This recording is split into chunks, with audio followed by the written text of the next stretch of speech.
এগুলোই মৃত্যু, নির্ঘাত মরণ। মারবে কেন? আমরা তো কিছু করি নাই। আমরা ভালো লোক। কে তোমরা? আমরা শুন্ডির লোক। তুমি কে? শুন্ডি তো অনেক দূর, তোমরা এলে কি করে? তুমি এখানে কেন? তোমার ঘর নাই? তোমরা শুন্ডির লোক, তার প্রমাণ কি? তুমি যদি শোনাও তোর প্রমাণ কি? তুমি লুকায় আসো কেন? হ্যাঁ, তোমার হাতে দা কেন? আমাদের হাতে তো কোনো অস্ত্র নাই। হ্যাঁ,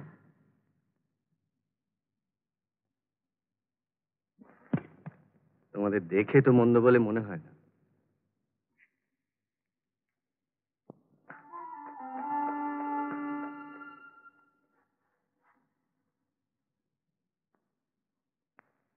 তোমরা এখানে কোথায় এসেছো জানো?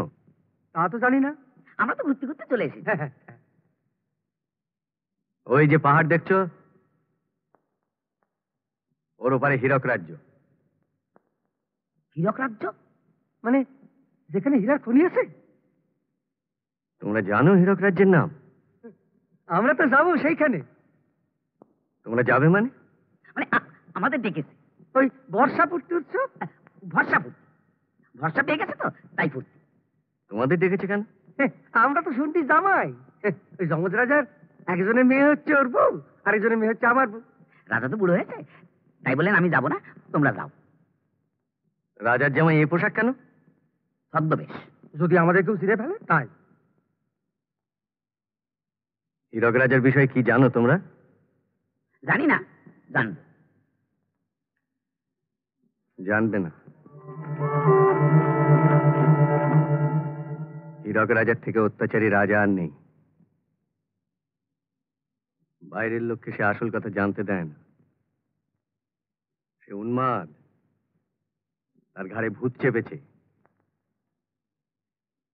আগে ভালো রাজা ছিল একজন, তাকে শেষ করে সে নিজেই সিংহাসনে চেপে বসেছে। তাই বুঝি?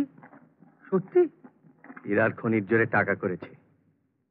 খনিতে যা হীরা ওঠে সব রাজকোষে চলে যায়, আর খনির মজুদদের সেখানে চাবুক মেরে কাজ করায়।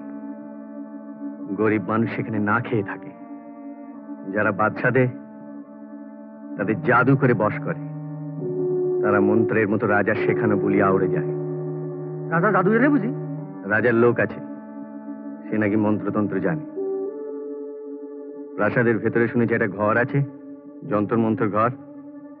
বাইরের লোককে সেখানে ঢুকতে দেয় না, যা হবার সেইখানেই হয়। জাদু তো আমরা।